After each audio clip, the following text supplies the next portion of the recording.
All right, you ready to go? I'm ready to go. Let's do it.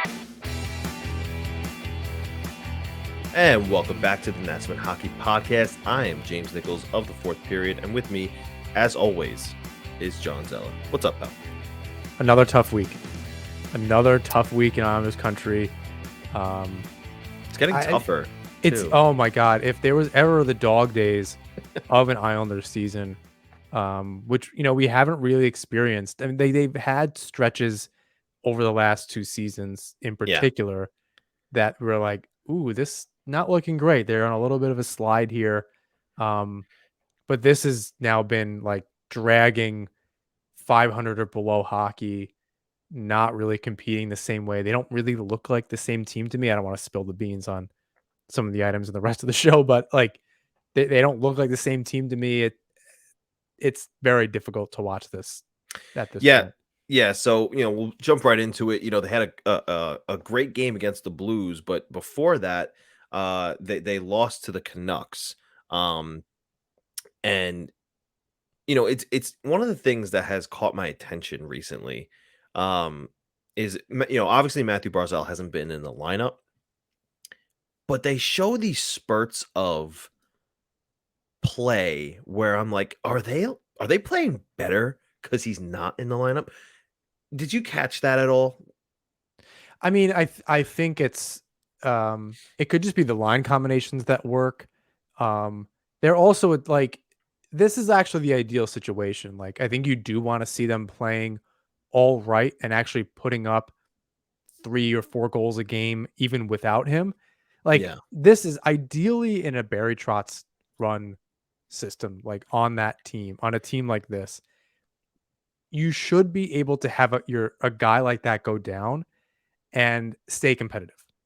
right. Right, I think that's kind of the now what happened in the beginning of the season or at other points when Barzell's been out or different kind of players in the top 6, it hasn't quite been that way, but yeah, I think everyone feels that sense of urgency and steps up.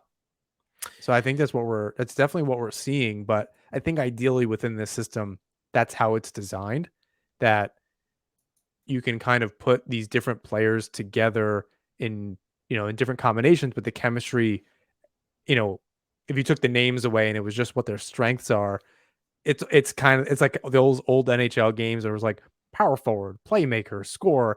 Like you can kind of just like plug in your players and it works. And it largely has with Barzell out of the lineup. Looking at this like in a vacuum as far as like they're scoring goals, they're not looking like any worse than when he was or wasn't in the lineup. Like I don't that comparison to me is probably just not worth it. Yeah, They look the same. They might be scoring more goals now, strangely, yeah. but that could be speaking to what you're saying. Like they're just Notably, stepping up. Notably, I think the power play has even looked a little bit better, and that's not to say that the power play was bad before because it was actually doing pretty well There were with stretches, Barzal in the lineup, but it was a different look, obviously, because it wasn't anchored by Matthew Barzal, right? and that's And a strength to that not that like they don't know who to other than Wallstrom, right, and even he's a passer, so like right, you gotta or he can be a passer. right, yeah, and the thing was, I'm watching the power play, and without Matthew Barzal, there's a lot more puck movement. It's almost like everyone's not standing there and watching Barzell to make his next move, anticipating what do I do next. It's more of a cohesive unit passing the puck a lot, crisp, clean passes, and moving defenders out of the way, which led to, and we'll talk about the goal against the Colorado Avalanche, um, the first goal of the game. Dobson to Lee for the tap in, Yeah. and So just really quick, I think it's because the like without Barzell on that power play, everybody's closer to the same level. Like when that's true. Barzal is out there with 4 other players, and as good as Dobson is and Wallstrom's potential and all Palmieri has been playing great the last little while. It looks like he's kind of hit a different gear, which is awesome to see. All that stuff aside, it's like Barzell and then 4 guys. Like there's a Yeah, clear difference, like as right. you said, where things are either running through him or everyone's got to read and react on his level. instead of one that they're a little more comfortable with, which is working together, right? Because most of the time they're not playing with Barzell, Right. right? If Lee's in front of the net, he's the only one. And even he doesn't play the type of role that really needs to read off of him so much because he's in front of the net. He's, below the hash marks in front of the net, right behind the net. There's a lot less reading you need to do about Barzell's game there. It's the rest of it that's very complicated. Off the rush, so on. Which Lee has done pretty good at. Again, he's driving the net and looking for a rebound or dishing it back to Barzell if he's getting it before. So I think that's the difference is Yeah. everyone's kind of at the same level and it levels the playing field is what I'm trying to say. And they play off of each other. And that's going to elevate the power play a little bit. Yeah, absolutely. So, and most notable over the stretch of the last three games against Vancouver, St. Louis, and Colorado, guys like Noah Dobson, who Noah Dobson's been having a fantastic season all season, but Kyle Palmieri has been stepping up as of late. He's been really good. Brock Nelson continues to score. He's got 20. Does he have 21 yet? Yeah, he's got 21 now. So, Outscoring his last season, I think, in less games so far, yeah, I think like 4 games. he's on like a 40 goal pace in 75 games, Oh, which is it's like half a goal a game right now. right. So he's doing really well in the goal scoring department. Um, and those guys have notably stepped up most in my eyes over this last stretch. I want to talk about Kyle Palmieri for a second because I noted how well he was doing, and there were a lot of comments, and I knew they were coming, and we all knew they were coming, but there were a lot of comments of, yeah, where was this, a couple months ago, yada yada. Let's talk about that for a second, okay? The Islanders, we know what they went through, right? The COVID instances and all the postponements, and then Kyle Palmieri, after all of that, goes down with injury. The last uh 2 weeks, let's say month, the last month has been the most consistency he's seen all season. I think actually the date that he came back for good from injury, if I'm not mistaken, was February 25th. That was the first time he had seen consistent play for this team. Because he was in And and out too, right? Am I right. making that up? It No, he wasn't even was. It was he got hurt, he came back, he got hurt yes. again, Yes. and okay. And then And then he had a he was kid. a healthy scratch without getting Right, he was a back healthy in the lineup scratch. from injury. Was it him that had the kid? Who had a kid? He had a kid. Right.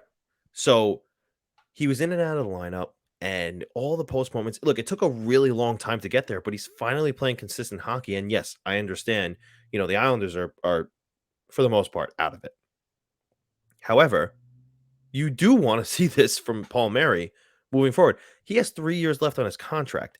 There's no reason to believe that he can't pick up where he left off next season for this team, doing what he's doing now. Is he going to score? I think he's shooting something at like 20%, maybe 25% right now. Is he going to score at that pace? No. But are you going to see a more consistent Kyle Palmieri, barring any crazy schedule postponements that might start off next season, which I really hope, and I don't think there will be. I hope there's not.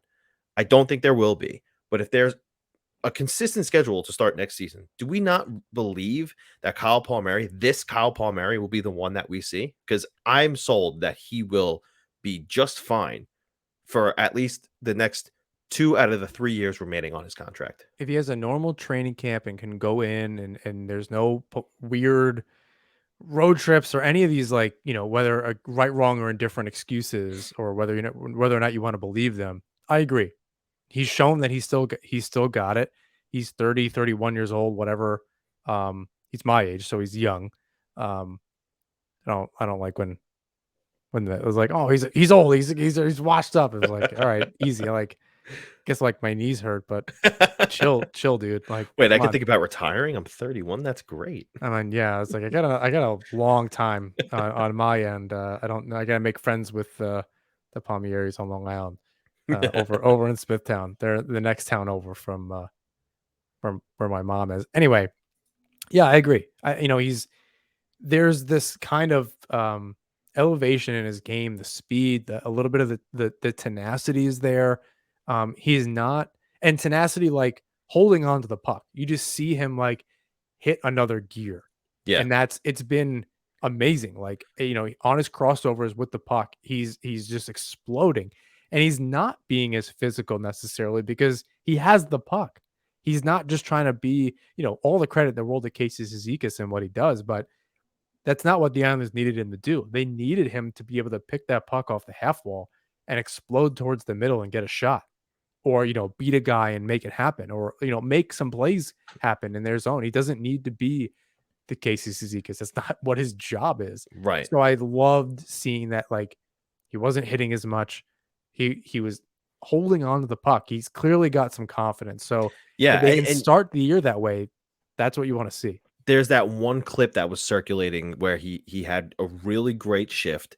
The puck was on his stick, and he was just controlling the offensive zone. He was basically skating circles around the opponent, and yeah, a lot of comparisons drawn to Matthew Barzal in that moment. Everybody was saying, "Oh, he channeled his inner Barzal on that shift. He looked really good." And not to mention, he scored 2 goals this week. He actually found the back of the net 4 times. Right. It was He had two in two that St. Louis game. 2 in the St. Louis game were taken back, and those were pretty debatable. There were some, no, it wasn't exactly clear that it No, was a it high was. stick I don't on one remember of what the them. calls on the ice were, and that would be the sticking point. Like, what was the call Yeah, on the ice? And so if they didn't call it on the ice and they weren't sure to begin with, that it leads it to just be easier to overturn yeah, or like make the call, because it's more about the call on the ice than anything. If they call it a goal and it's still in and they can't tell, it stands as a goal because they don't have a reason to overturn it. If it's called not a goal and it's still tricky, it stays not a goal. So that's yeah. where it gets a little bit It's almost like complicated. that Sebastian Aho goal a couple games ago, where, in my opinion, there wasn't enough evidence to say it didn't completely cross the line. From what I What was the saw, call on the ice? they called it no goal. That's the It problem. have you seen, The well, I'm picture? sorry. I actually can't say they called the call on the ice was no goal. I'm not sure. Yeah, so But that would be the problem because I saw the picture.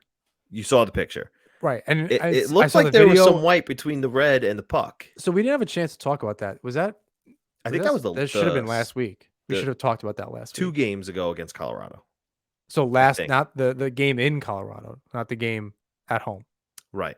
So when I saw that picture, it looked like there was just extra, like, ice shavings on the red paint. That's what Yeah, I you was know what? that's what Maybe. I saw, and we can look at it again separately and come Yeah. back to this, like, next week or something, but that's what I saw because it wasn't a straight line. The white that you see between there's absolutely white between the puck and the red line. It looks like it's just snow, and Maybe. that's a little bit of the problem, but if the call on the ice was no goal or inconclusive, and they had no way to say definitively that it was, that's where the problem is, and that's why it leads to it just being waved off. So that's 3 waved off goals in the week, which is Yeah. tough, almost in, like, back-to-back games. Yeah, but, regardless of how many were actually counted as goals, he looks phenomenal right now, Yeah, and you hope to see that continue. I am a firm believer that he'll be just fine moving forward. I think that the snake bitten Kyle Palmieri that we saw at the beginning of the season should be behind us. We'll see how that shakes out. But against that Colorado Avalanche game, how about Adam Pelech?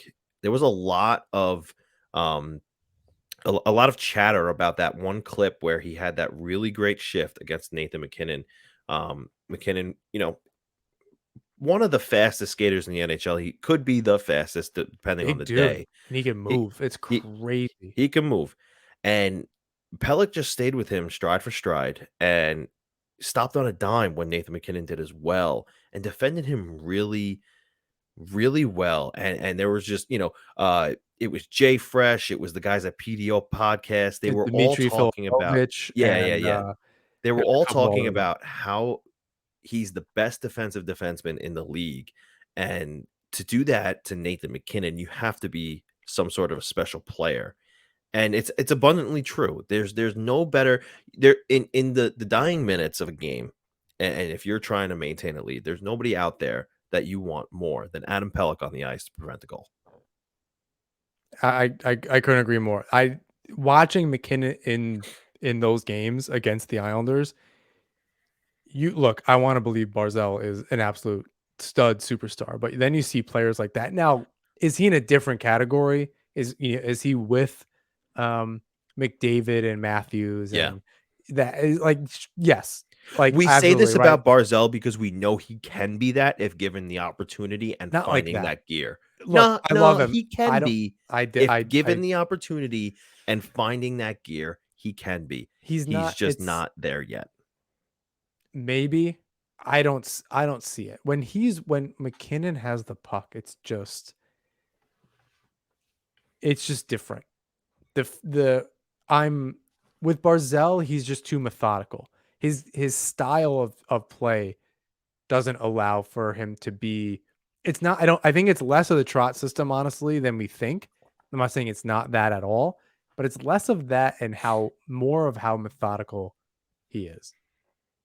McKinnon is just has that app like that different level of hunger and ability and size that it's just a different tier than Barzell. I don't think Barzell can do it. Like and that's not a knock against him. It's just we're talking about tier 1 players and then he's in tier 2. And look, it also to say tier 1, there's like what 5 players Yeah. in that. Like you're talking about a very elite You're talking extra about elite group. you're You're talking not about McDavid, McKinnon, Matthews, McKinnon, Draisaitl, Draisaitl. Vasilevsky. Like you're talking about like no one. And I was Like just talking about skaters. just Vasilevsky, just sure. skaters. Like I saw someone throw like Mark Stone in that. I don't really know No, that I agree with it necessarily, but like you're talking about a very like Eichel isn't even in that. no, He's an elite player, but we're talking about like a step above that. right. The platinum level play. Like if there's 5 guys, we named 4. 2 of them are on the same team, Yeah. right? This I don't think Barzell is there with um maybe a Mitch Marner or an Eichel or Yeah. stuff like that. Braden Point, like Yeah. he's just his game is too methodical. Like he can't take over. It just doesn't. He shows flashes of it, man. He showed. I'm not saying he can't do it ever, but like McKinnon gets the puck, and he controls the pace. That's what that was like with Gretzky, and the really great players in this game. It's always they control the tempo and the pace of the game. Everybody is watching what they're gonna do. Both teams. They're hyper focused on it. For the Islanders, he's the only superstar in Barzell. So yeah, Yeah. you double team him, you whatever you got to do. On top of that, McKinnon's also playing with some great players.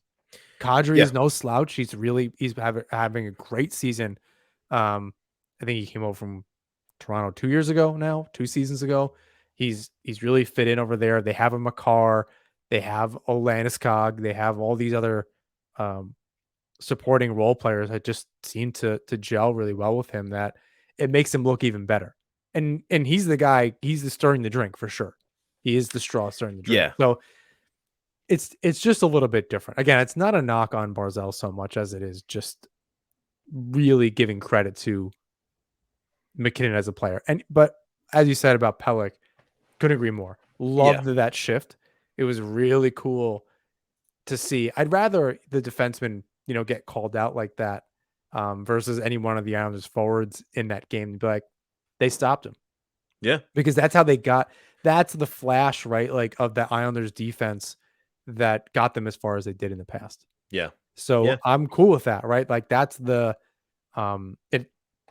Again, I want to talk about it later, but like it hasn't obviously been the same. But like that's not a knock on Pelech either. But yeah, I mean, that's what you want to see to me. The offense will come. Look, they scored 4 goals, right? Like against a really good team, and they scored 3 against them the week before. Yeah. And they're no the Avalanche are really good on defense. Yeah. So Well, I think that's that's up on the plus side, along with Pelech and Palmieri playing really well. Yeah, in that same Avalanche game, Semyon Varlamov was fantastic. Jeez. Uh, That should I have been a know 10-2 game if not right, for him. right. He gave up 5 goals. Let's start with that. Now let's continue with that by saying of no fault to his own.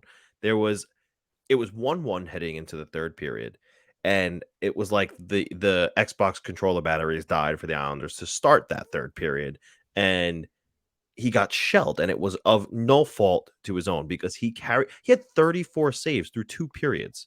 Now, yes, the Avalanche are the best team in the NHL, and they're going to do that to you. They're gonna score, 5 goals. They're gonna put up 40 shots, but he made 34 saves through 2 periods. He The was 3 goals that they scored at the beginning of the 3rd or an early part of the 3rd anyway, how long was that, like 4 minutes? Yeah, it was very quick, few and far between, in time. It was, at 4:06, 6:34, and 7:41, so about 3.5 minutes. Yeah, that was like, if you got up and went to the bathroom Yeah, in and your you own came back, you house, what the yeah, hell you would have happened? been like, yeah, and that was look, I did I wouldn't, I'd be lying if I said I didn't turn it off for a second after that, right? And then I came back and I was like, it was I don't know when they scored, um, their 2nd goal, I can't remember, but it was, like, Yeah, right after that. I was like, "Oh, okay, it's not, like, out of the water all the way yet," and, then they kinda climbed back and made it interesting, but, yeah, that was tough. yeah, but Varlamov was he was just so good in that game, and again, more comments, about, "Oh, this guy's gotta go," "They lost because of him," and I'm just like, "Man, it's either some of you just don't actually watch and just see after, or you're not understanding what you're watching because he just was so good for the Islanders. He was such a rock. And even after the game, Casey Zizekas had said, "We let him down. We let him down big time. We should have got him a Nelson said win that early there." in the season. We've talked about that Yeah, before. That they're yeah, just and the stats keep coming out. A lot of credit to Steven Rosner. He's always on top of like the goal support for Varlamov versus Sorokin, shots yeah, against, high danger chances. Like yeah. it And like doesn't look good for Varlamov. in Like his he's last not seven getting help. starts, I think in his last 7 starts, the Islanders scored 11 goals. 7 games, 11 goals D- for d- Varlamov. and his numbers still are not bad. No, And he's and got like a Sorokin's like nine eleven a nine yeah, eleven save percentage and a 2.9 goals against. and so the 2.9's higher than his average, but if I'm remembering correctly, maybe before this Avalanche game, like he was through his career average. Oh Like yeah, it was very close. Like things were a little higher low, but like it wasn't it didn't look off to me. It was like, all right, you had maybe a couple bad games. He was injured. He's not playing as much. Yeah, the numbers might be a little skewed this season. Like that's fine. But even like Sorokin's numbers for what was that tweet earlier today from Pete Jensen? yeah. I think in a minimum 25 games, he's got the 5th most starts at a 900 save percentage or more, Right, with Shesterkin just leading the leading the way at way, and far and away. yeah, give him all the credit in the world. But like Sorokin had his own stretch like that where you were Yeah, like, wow, he's never letting in a goal ever again. Like this right. is this is amazing. But and I think I even tweeted from our account like this is amazing considering where the Islanders are to have Yep. your goalie like again. I think I said this last week. It's amazing to just know that that's not a problem for you as a team. Yeah. Right, like, your other goalie, you have to support them, but it's really, really great to know that that's not the problem anymore for the Yeah. first time, like, ever. Yeah. What feels like ever. Um, since Billy Smith, you have a guy or, give, Ron Mellison some credit too because he really carried those 80s teams and doesn't get nearly, enough credit for that, but, so since the '80s for 5, 6 seasons, the Islanders have just been absent of a decent goalie on a Yeah. regular basis. Like, yeah, that's most of our lifetimes that listening to this, and or you're not, or as an Islander fan. So Yeah. at least there's that. But no, I agree with you. People aren't really. They're like face first into the point where like they should trade Varlamov, but not because of that. Like you're right there. You're so close. Like like you're yes, but also no. Like you you need to look into it a little bit more. Like, yes, they should trade him, but we need to like have the discussion. But I we'll love get that. there. That maybe that'll be our first T-shirt with a quote. Yes, but also no. I love that. Yeah. Before we actually talk about some of that trade speculation, I just wanted to quickly make note of uh, young Noah Dobson because we were talking about him before and how well he's been playing. And did you see what Kevin Weeks had to say about him? He drew a pretty good comparison. He did draw a pretty good comparison. I'll read it here for you. One young defenseman on the rise and not getting enough shine. New York Islanders defenseman Noah Dobson. He's smooth, silky, great vision, and hockey IQ. Has 10 points in his last 10 games. He has some Cale Makar in his game. Whoa. Are we comparing Noah Dobson to Cale Makar? I don't want to go. This is similar to the difference between like Barzell and McKinnon, right? Makar has a way like this swagger, right? Like Dobson needs to get there. There's Yeah. no, I don't, they might actually be pretty close in age. I think they are. Makar is like 22, 23. Oh, so he's younger than Dobson, right? Because No, Dobson's Dobson's 21. 23. Dobson's 21. Yeah. Oh, Salo's 23. Salo's 23. So okay, so that's good. They're both younger than I thought, which is horrifying because they're amazing already. But like Makar is there's something different about his game.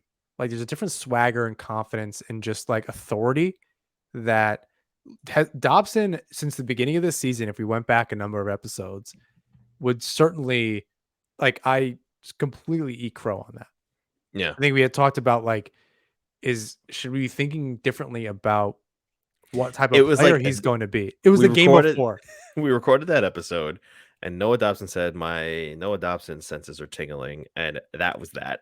Oh, The rest is history. yeah, he totally turned a corner right after that episode dropped. Maybe even Yeah. that night if that was when it happened.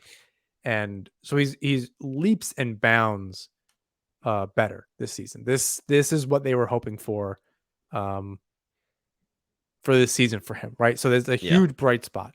Sorokin's still playing really well. Um Nelson's still playing really well. Um Walsham's kind of figuring it out. Bellows is less of a question mark.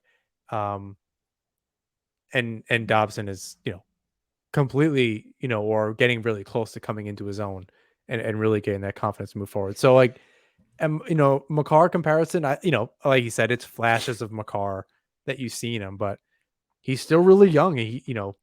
Peak for a defenseman is like mid to late 20s. So Yeah. he's got a lot of time to develop. So let's keep our fingers crossed he sticks around on the island. Yeah. Pretty cool to see though. A guy like Noah Dobson. When was the last time the Islanders had a defenseman that was, you know, right now it looks as though he could blossom into a true number one elite defenseman. When was the last time the Islanders had something like that? Um, I mean, taking Pulak and Pelech out of the equation a little bit, like his level, like offensive defenseman, Brian Berard, Right. and Exactly. who won the Calder Right. in 97, 6, 7, something. Yep. Um, I think it was post.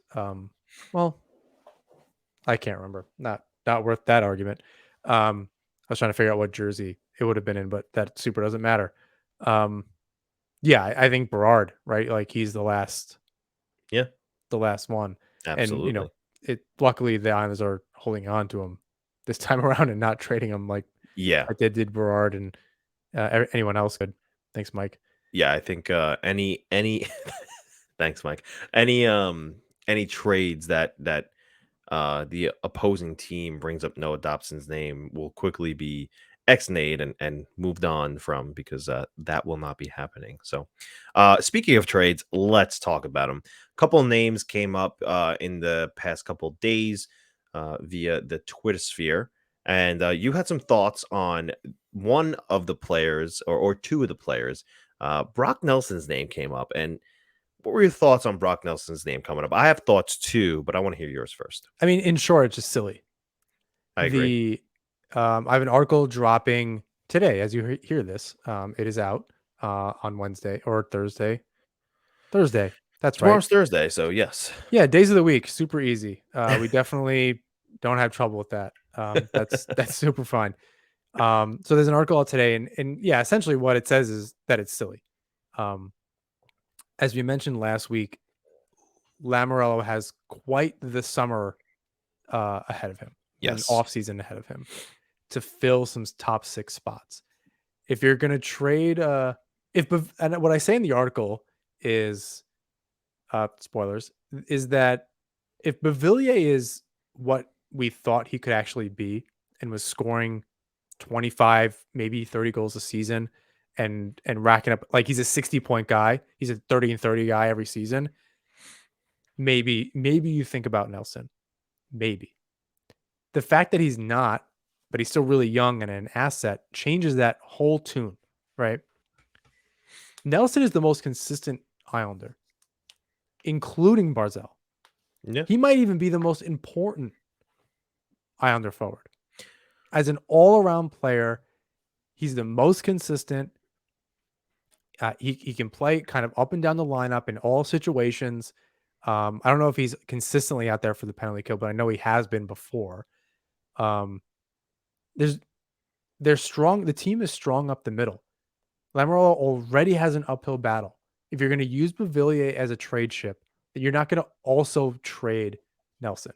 It just doesn't. It wasn't a lot of people. Like this was a very but I wanted to nip it in the butt. So the most obvious reason for me is look, the Islanders obviously you look at their window and it's still win now. Okay. We know we've said repetitively they're going to be coming back next season looking to win. You don't trade your best goal scorer when you're a team that is looking for goals. You're muted. Unmute. This is a podcast. Yeah, sorry. I just didn't. My dog like walks around, and I try to like make sure I try Come to on, limit man. the room noise. No, that's exactly it. He's your look. Save for Wallstrom in the future and Palmieri coming on strong in the early part of the season. Yeah. He's your best goal scorer. Right. And look, he's 30 years old. I get it. That's still not old by any means. Maybe it's old for the NHL, quote unquote, but he'll still be good for the duration of the win now window for the Islanders, and he'll still be hopefully able to score 30 goals for the next couple of seasons. So you don't trade your best goal scorer, and he's not just a good goal scorer; he does a ton of other things well on the ice. And trading Brock Nelson, yeah, you'll probably get a lot for him in return, but it's just not time for the Islanders to do that just yet. No, So and like I said, it was a small contingent of people, but I just wanted to make sure we addressed that because it was yeah. a little bit of silliness. The other player is Scott Mayfield. I'll go first on this one.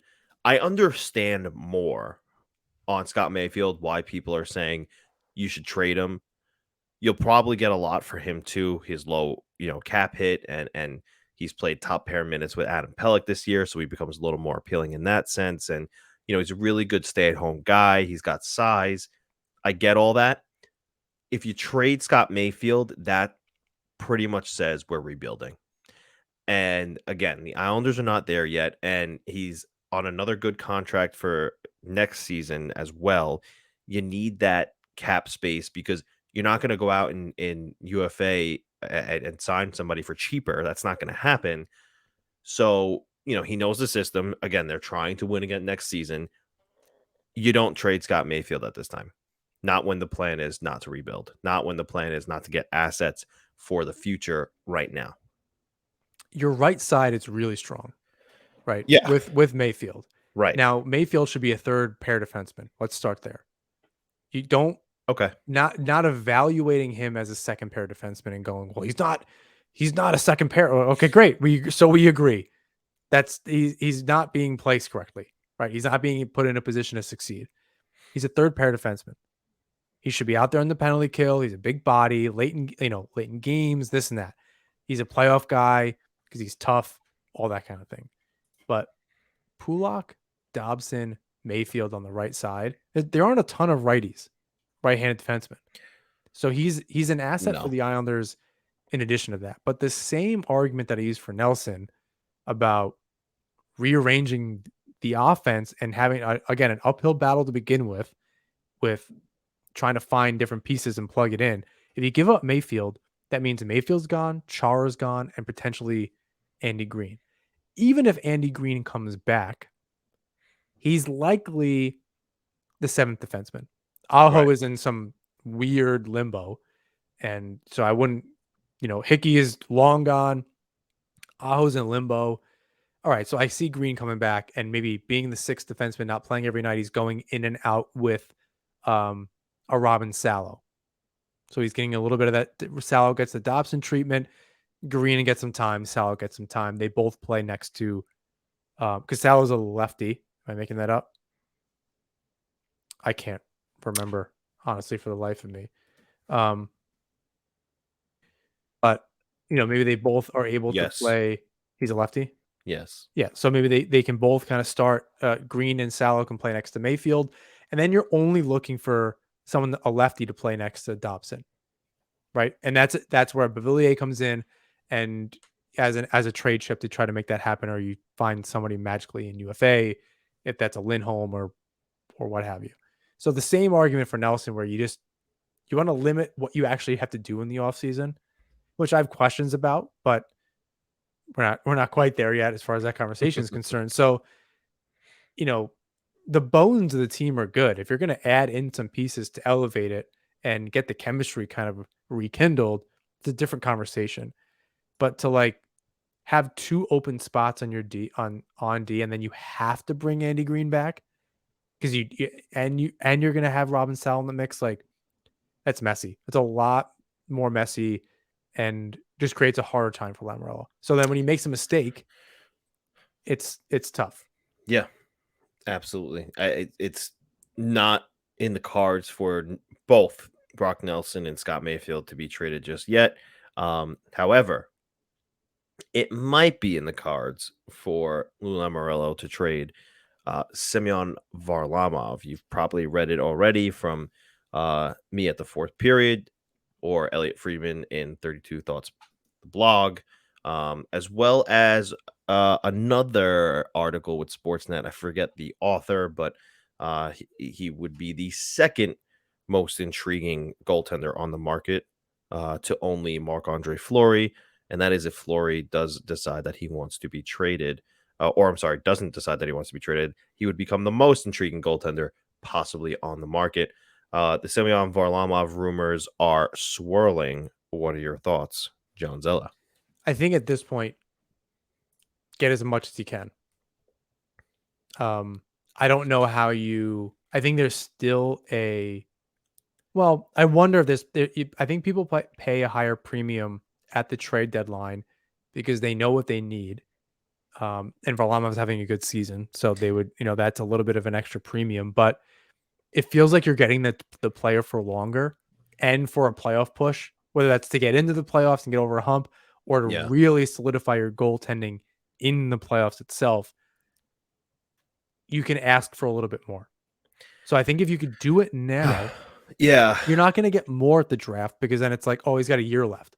Now you can say he's not just going to help you now.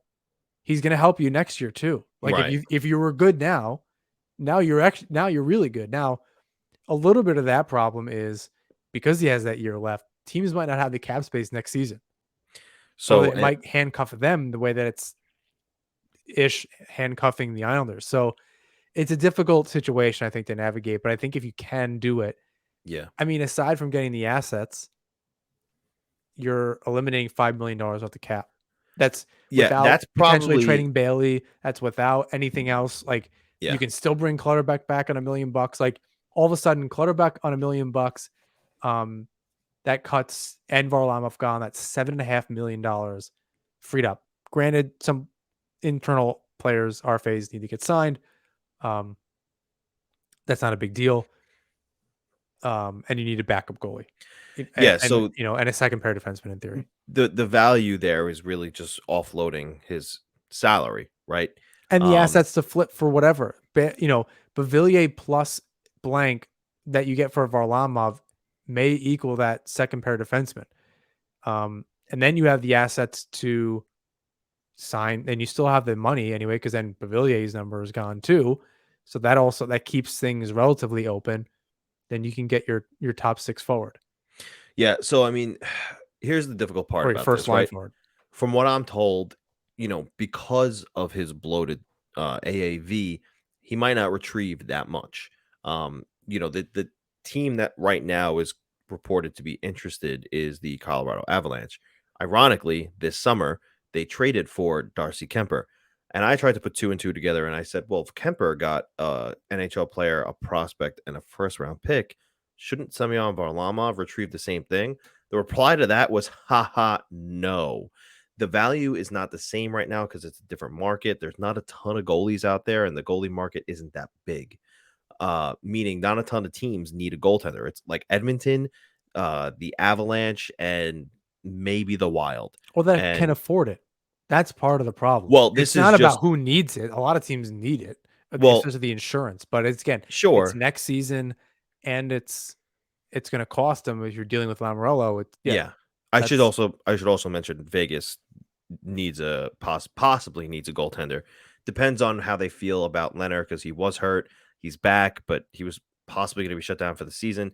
Nobody really knows what happened there. He's back as of right now, so maybe they don't need a goaltender. Maybe Varlamov is the answer for them. But earlier it was the Golden Knights. Now it's the Avalanche.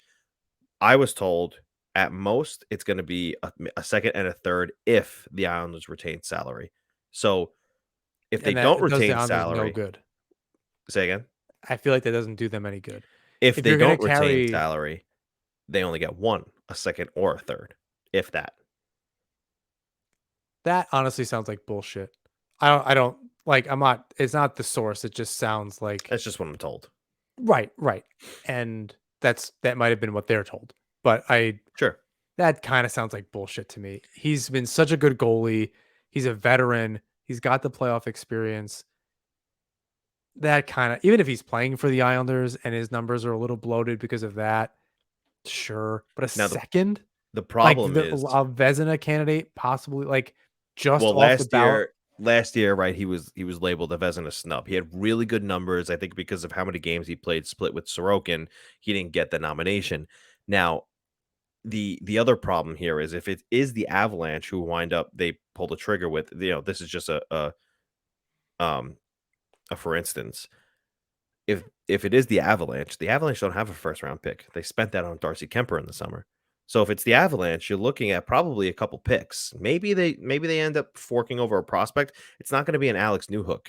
That's a prospect for them that's top tier, and they're not going to give him up. Are there roster So, players that the Islanders want? earlier in the season it was Sam Girard. Right, Maybe right. that's a guy who they'd be willing to give up, but I doubt it. I doubt that they're, Well, not if you you're know going for it, you can't like a roster player just right. Bowen isn't Byram right. is another player who they had aspirations of having him play a full NHL season this year. He's a top prospect, but there's injury concerns there, and they're just not sure, if he's going to pan out the way they thought he might. So, do the Islanders risk trading Varlamov for a guy like that? And even then, is Varlamov alone enough for because Byram's profile, he's a high end prospect. He was like, top, he might have been top 5 in the draft. I don't know exactly, but do the Avalanche do that? Do the Islanders do that? There's a lot of question marks there. Yeah, it's tough. He's got 11 points in 18 games, which is pretty good for a young defenseman in his um you Byram, know yeah, it's like early in his career. Like yeah, I don't know if that's enough. I don't know enough about the player to think about. It's a second season. Um, he's grown quite. He get 2 points in 19 games last season, and 11 and 18 this year. That's a pretty considerable jump. Um, Especially from the back end. It's also a team that scores a lot of goals. yeah, So yeah, I have to take that into consideration that his numbers might not be the same, but he may be just as impactful if he was an Islander. But yeah, it's interesting. I don't. It's not going to get. I don't. I think my point is it's not going to get better, or maybe it will. Other teams like have money coming off the books and they know their situation. Um, They might be telling Lou, "Yeah, let's do it at the draft." Right. That's a Sure, like, possibility too. I may be completely off and say, "Great, yeah, they want a year left at $5 million. Yeah, they'll take a really good," they can give up that, assets that Lou's looking for or whatever, roster players or picks or whatever, but it's the money off the books is the big thing. If they retain if they're retaining 50% of his salary, don't do it. It's not worth, because what then what? You still have to go get a backup goalie. And if you sign a backup goalie for 2.5, you know what that is? Varlamov. $5 million. So you know what? Keep the guy you know at that point. Like Yeah. it's just super not worth it. If No, you're yeah, out of it, that's if a you're good out point. of it next year, or Scarrick's playing really well and you're confident, trade him next season at the deadline. Then he's Yeah, a real rental for somebody, and you could be a team in contention and still trade one of your main goalies. And I don't know, that seems far fetched, but I don't know. There's no reason to if there's no reason to trade him because you still need to sign. If you have to retain salary, it's not worth it. You get the full 5 off or nothing. Keep him. He's good. He's obviously good. He's not the problem. Don't trade him if you're not going to get what you want. There's right, and absolutely no reason for that. that's what I was gonna say. Don't trade him if you're not gonna get what you want. I get, you know, unless they're taking the full 5. If they're taking the full 5 and they're not retaining salary and you're only getting a handful of picks, I could understand doing that. If they're If it's something you can use, again, Bavilier a second, which you probably wind up using your own second because it'll be a higher pick. Because if it's Colorado, for instance, we only have um, the Islanders only have Colorado second round pick currently, currently. right, and then they could use a different, like a 2023 second Could. or Yeah. something. Um, then you could use that to pair with, you can use your own pick and Bavilier to go get a whatever, plus a prospect for Chikrin or whatever the hell's going on in Arizona, where maybe they can get that or something else. Lou likely has a bunch of different options to consider. If Lindholm is UFA, you don't need to worry about that. You just need to sign him. You just need the room. You don't need assets, which would be ideal. Yeah. Chikrin is amazing, but if you can keep Bavilier and ideally get rid of Bailey, move Wallstrom up there with Nelson and Bavilier, get a top six, get a first line forward to play with Palmieri and Barzal, and move Lee down to the third to play Lee, Peugeot, Bellows, Bellows. I don't know, Parise. and then Parise, Cizikas, Martin, Johnson. Like, I'm cool with that lineup. Yeah. I'm cool with that lineup. Um, Lindholm, I don't 100%. I'm not 100% sold on him. I think people are a little higher on him now for some reason than because Anaheim's having a good season, likely than they I like were. Lindholm. In last year's offseason, Jay Fresh and a bunch of other people were like posting his numbers, and I included that I think in an article at some point. Like people weren't super high on him. Like it was kind of iffy if the Islanders should go after him, knowing that he had a year left and then he'd be a UFA and blah blah blah. Um, People seem to have changed the tune. Maybe he's having a better season this year. I haven't looked into him at all, as his numbers or watched a ton of those games Yeah. that Anaheim's playing. So, um, if you can avoid needing to do that, I suppose that's good, and you can keep more of your forwards, and um, you're doing more of a Trotz Lamoriello offseason where hopefully you're making less moves at higher impact than a whole bunch of moves and retooling in a more serious way. Yeah. Either way, something's, again, they can't do it in the middle. As we said last week, they have to make some moves that are impactful. And I'll add, even if they hurt a little bit, even if it trading a Bailey or trading uh, a Bavilier or something, just you have to make high impact, high octane trades or something. You have to make something happen here. If the window is 2 or 3 seasons, you got to do it now. You have to make it happen. Yep. We'll see if that happens. We're what are we? 12 days out, 11 days out from the trade deadline. Um, you know, The rumors won't stop. It's been a little quiet on the trade front. Only Tyler Toffoli has been traded thus far. I think that was the last trade. Um, so we'll see what happens with Varlamov. Uh, Again, if they're not getting what they want for him, then they don't move. Natsman Hockey is brought to you by Draftkings. The NHL season has been packed with dirty dangles, hat tricks, and big wins. As the action rolls on, DraftKings Sportsbook, an official sports betting partner of the NHL, has your shot to win big too. New customers can bet just $1 on any team and get $150 in free bets if they win. That's right, a bump in the win column for your team means free bets for you. If Sportsbook isn't available yet in your state, you still have a shot to light the lamp. Everyone can play for huge cash prizes with DraftKings Daily Fantasy Hockey Contests.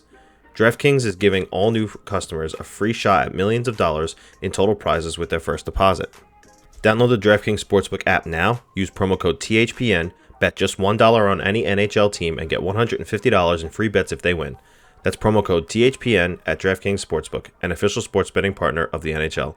21 plus, restrictions apply. See show notes for details. Natsman Hockey is also brought to you by Manscaped. The champions of below-the-waist grooming, Manscaped, our proud sponsors, have done it again with the launch of the brand new Ultra Premium Collection. From trimming your hockey pucks to your everyday grooming and hygiene routine, Manscaped is here. After lighting the lamp, hit the showers with this all-in-one skin and hair kit routine that covers you from head to toe, literally. Manscaped is trusted below the waist, now trust them with the rest. Join the 4 million men worldwide who trust Manscaped by going to manscaped.com for 20% off and free shipping with the code NHP20. We all know the Manscaped Lawnmower 4.0 trimmer has the precision of McDavid to trim below the waist. Their advanced skin-safe technology reduces cuts to your most delicate areas. But now, you can enhance your perfect grooming routine and confidence with their Ultra Premium Collection. This package includes Manscaped's Premium Deodorant for your stinky armpits after hitting the ice. This deodorant dries clear, is aluminum-free, and cologne-infused with their signature scent. Hydrating Body Moisturizer. Long day at the rink? This will keep skin feeling clean, smooth, and smelling fresh. Body Wash to lather you up with their infused aloe vera and sea salt shower gel. 2-in-1 shampoo and conditioner to clean your lettuce with an easy one step. Plus, a free gift, a 3-pack set of lip balm to keep your trash talk firing on all cylinders. The boys will be buzzing after cleaning up with this superstar lineup from Manscaped. So get 20% off and free shipping with the code NHP20 at manscaped.com. That's 20% off and free shipping with the code NHP20 at manscaped.com. Don't be a goon. Upgrade your hygiene routine with the Ultra Premium Collection from Manscaped to fight your bush and odor this season. Let's talk about a Trotz quote that you inserted here in our show notes. Why don't you go ahead and read that out and then give us your thoughts? I know you have them. So Trotz said, I think this was it right after Colorado or was it something? I think so. He said, "I hate to see our guys who have been around a long time who care so much. We want to do better, but it's been a mentally crushing year, and this group has ground really hard the last 2 years, a little more actually, meaning time. Uh, I've demanded a lot. They've changed the way they've played. This year has become very difficult. Um, this the kind of connecting thing to this is that he spoke with John Cooper recently, of the Tampa Bay Lightning, and they discussed the down years of Tampa Bay. And something that we've mentioned here, um, before Kevin Kurz, when he was on, we talked about San Jose kind of in the same situation where Yep. they go on these really long runs for a number of years and then just like miss the playoffs and have like um, a bad on accident year. And you know, not that the Islanders are bad on accident. Tampa Bay had those years too where they were bad on accident, and we can argue about the makeup of the team and this and that, but um, between the Lightning and the Islanders, but you go toe to toe and lose 1-0. You're both very good teams. I'm not really worried about what's in the sauce here. It's still good. It doesn't really matter. One person uses rosemary, one person uses thyme. I don't give a shit. It's the sauce is good. It doesn't. I'm not worried about the specifics here. How much salt? It doesn't matter. But they discussed that apparently in recently over the phone or something like that, about going through that and how difficult it is and trying to bounce back and all that. So then kind of seeing this pop up and that it was a crushing year. That sums everything up pretty perfectly. It is, I mean, it is for fans certainly, but as we started the show, it's really the dog days. They have 29 games and 49 nights here on out. That's going to be really tough. The Islanders are out. They're 20 points out of the playoffs. They're done, cooked. I don't want to know. I don't want to hear about the math. It doesn't matter. I don't care what the magic number is. I don't care what the tragic number is. It happened last week. It's over. Doesn't matter. Or it happened at the end of January. Like they had all these opportunities. It doesn't make any sense. You have to literally win the rest of your games, Yeah. and the teams in front of them would have to just completely fall off. Columbus is the next closest team, and they're 10 points out. No way. Even though they play a lot of these teams, they play Columbus, Penguins, and Washington. It very seriously could have been interesting. I'll Yeah. give them that. Good job, schedule makers. But yeah, they can't do it. So I feel for them. I guess with all of that, I don't know how we can really judge the rest of the season. I don't know how much weight you can put on. Look at the growth, and they did this in the power play, and next year they can keep yeah, Palmieri is playing really well. Dobson, you can get some bright spots. That's perfectly fine. I'm not going to argue with any of that, but I wouldn't put a ton of weight on here on out. It's not worth it. Watch the games. I'm gonna go. I'll be there at the end of April. I'll be down at UBS for the first time. Second to last game of the season. That's it. Like just enjoy it. Go to games. If they win, cheer. If they lose, boo. That's it. That means that they might be a little checked out. It's gonna be really hard for them to get up for games moving forward. So the question is, what really changed here, right? What changed from last season's Islanders to this season's Islanders? And it's some of the personnel is pretty obvious. But was it? I don't know. Could you say that the is the system run dry? I look. I think the same way that Lamoriello and Trotz were able to push the right buttons the last 3 seasons and change these guys in and out, and you put I don't even know, 2 years ago, I can't remember what that roster looked like, but, what it was, an Alan Quine 1 game. I'm making things up. That's probably too far back. Um, it was these little ladders in the lineup 1 game, and Johnson goes in for a game, and the Brassard is the other number 10 that I'm thinking about. Like, they're moving guys in the lineup, and all Komarov, all this little dopey shit, and it was all the right moves. You bring in this guy, you let this guy go, and all this, they just hit the nail on the head every single time with a lot of success. They try to do the same thing, and it just didn't work. The little moves that they made to try to keep that core together, whatever reaction, whatever chemical reaction, that gave off, now the chemistry is just off on this team. The pH, whatever analogy and metaphor you want to use for it, it's just not the same. The system works when they're playing well. But I think that the big difference is against good teams, the Islanders looked like they looked like they were getting beat, but the high danger chances were low. They'd still get their offensive chances. They Yeah. didn't look like they were running around. They didn't look like they were just getting beat down, right? Maybe fans of other Yeah. teams watching games like that, they would, okay, yeah, I can understand why it looks like that. The big difference is the recent game against the Avalanche. They looked outmatched, period. Almost Yeah. every step of the way. It was, look, yeah, they came back. And again, I hope that's bullshit. Yeah, you came back. You're desperate late in the game. Great. It doesn't, you still lost. Doesn't matter to me. Have that energy the whole time. Like you got to find a way to get up for it against a good team. You have to raise your level Yeah. to playing against good teams. They just looked outmatched the entire game. Not even close. They looked Yeah. like they were struggling, and Varlamov was keeping that game 1-1. That was why it was 1-1. They were hardly getting chances. There were multiple shifts where players would be, oh man, on there, like, who was it? Sezikis, who's really fast. Cizikas tried to turn to the top of the circle. McKinnon is pretty far away. Hard to tell on TV. Cizikas turns with the puck, sees an opening, and he's like, eats it up. You can see his eyes light up like a Christmas tree. He's ready to go. McKinnon takes like 2 strides and just lifts the stick and takes the puck back. That happened 3 times on a shift. Look, yeah, is it McKinnon making you look stupid? Yes. But that had a lot of players on that Avalanche team were just making them look stupid. They weren't amazing players. They were just getting out. They were that shift. Who was out there for like 2 minutes or 3.5 minutes? Was it Pellick? Couldn't get off the ice in the second period. Yeah, it was like almost a 3-minute shift. Like they just looked outmatched the entire time. So something's up. Like again, that's why I say you have to like Lamoriello has to make some meaningful moves now. It's not about playing chess here. Like you have to make and very strategic and like you got to make an impactful move.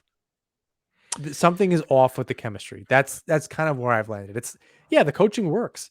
It's just not the right group of players for it. Whatever the little difference was in forever, how much better Parise looks over Komarov. Komarov fucking worked. I don't know what to tell you.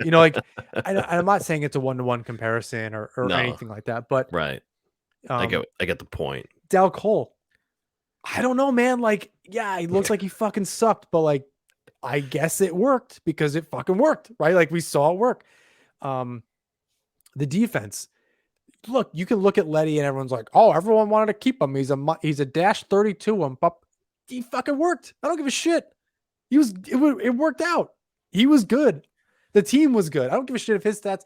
I don't care if he was a -Z- on the Islanders. The team was good. Like they helped him get there. He was a part of that. I was looking at that stat earlier today, the -32. Who's not too far behind Nick Leddy in the plus minus department? On the Islanders? Oh, different player. Former Islander.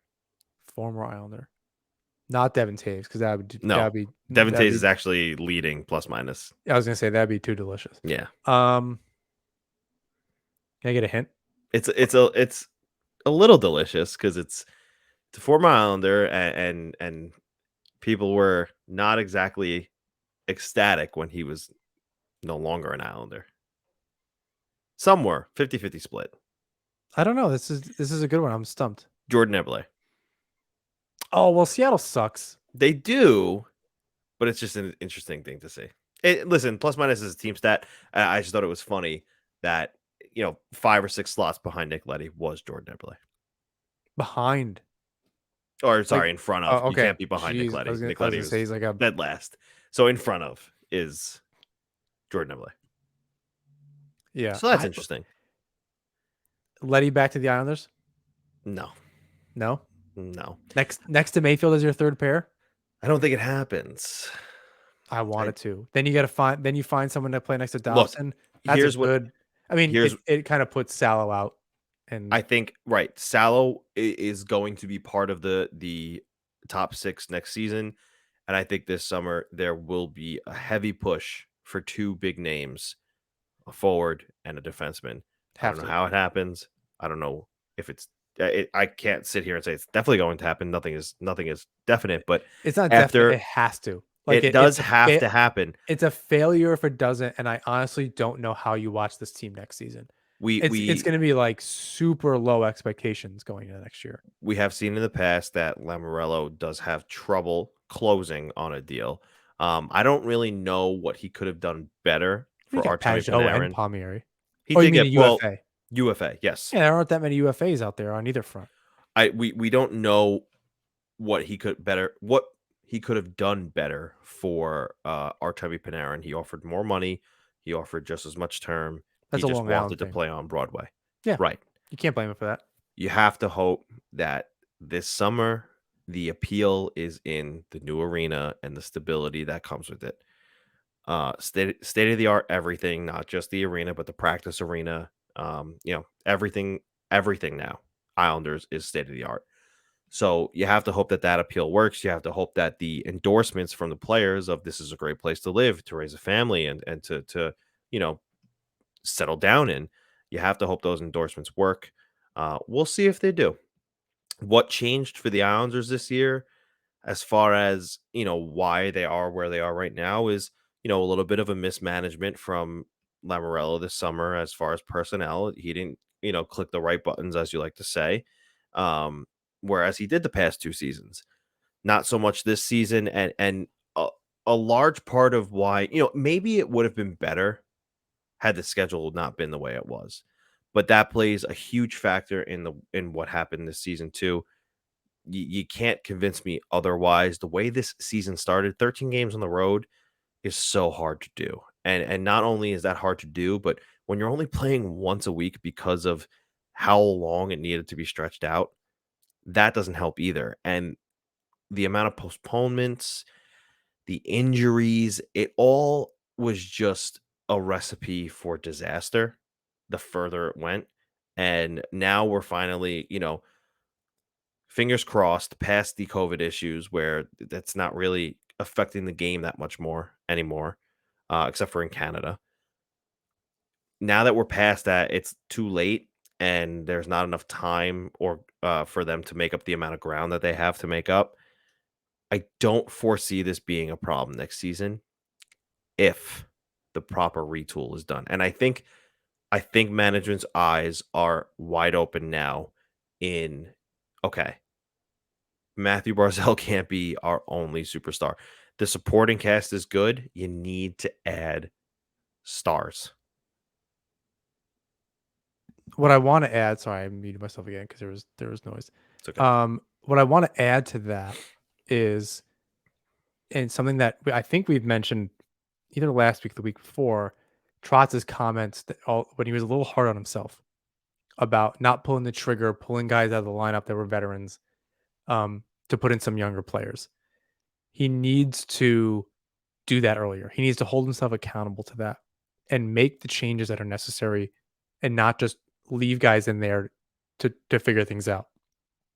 If you're in a bad season, sure, young guys, let them figure it out. There's no reason to pull them. Who you pull them for? This year, there probably were. There's not a ton of options. We've talked about that too. Like, who is he putting in? Whatever. Um, but if the difference was like, even just putting Bellows in over Bailey, there's no reason not to do that. There's just no reason not to do that. Even in February, even a month ago, there wasn't a reason not to do it then either, because they weren't any closer. They went 5-5-2 in February. It clearly didn't matter whether he was in the lineup or not. He has to make those decisions better. So it's not just management, it's about personnel. Just because Chara's in, he puts Lamora gives you Chara, you don't have to use him. If Aho is better, play him. The team isn't doing well, play him. Like, again, there's not a ton of options, but those two really stick out. He sat Andy Green for 5 games. You really think? Look, I'm not a Hall of Fame coach. That was fucking stupid. Like, really dumb. He was the problem? Absolutely not. Unless he was hurt or something and we just didn't know. And they just say healthy scratch because it was, a nagging little thing. He is 38, 39 years old. Fine. Now you're muted. Less paperwork, I said. Yeah, less paperwork. But so I think that's kind of the thing. Like, I also want to see that accountability and thing from him. It's not just about Lamoriello. Like, yes, he has to make an impact move, but then Trotz actually has to make some tough decisions and do some shit. Yeah, If Bailey's in the lineup, if Bailey's on this team next year, he should be sat. Again, you don't have to play him just because Lamoriello has him on the roster for you. Yeah, I like what you said though earlier about how he called John Cooper and got some insight on what it was like to, go through a season like this where you didn't meet expectations and had a rebound and look, Barry Trotz is a Hall of Fame coach, no doubt. He knows how to win, no doubt. But these struggles do happen. So you do hope that he takes a page out of Cooper's book going into next season, listens to, what got them back into the postseason the year after and eventually to the cup. So Um, we'll see what happens. 11 days till the trade deadline. The Islanders have a few names rumored to be possibly on the go. We'll see how it shakes out. By the next time, by the next episode, the trade deadline will be just a few days away. So I guess next week we'll probably know a little bit more as to what the outlook of the Islanders will look like for the remainder of the season. especially if they Um, keep losing. yeah, so the next episode will likely be the pre-trade deadline episode official, Our 100th episode. our 100th Well, episode. and we've done like post games and like extra stuff here and there, but Yeah, our official official. 100th episode, which Yeah. feels a little surreal.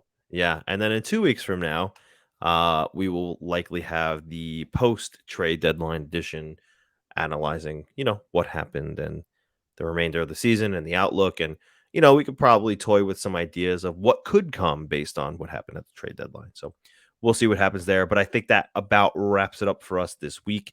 Episode 99. We are officially done with the double digits come next week. That's crazy to me, John. I can't believe we are in the triple digits next episode. Yeah, Pretty cool. we've done a lot of extra stuff and post games, but yeah, it was like 2 years ago that we started this thing, and then It feels longer. well, it's because we're in the 3rd season in 2 Yeah. years. Yeah. That's the hard part to wrap your head around. Right.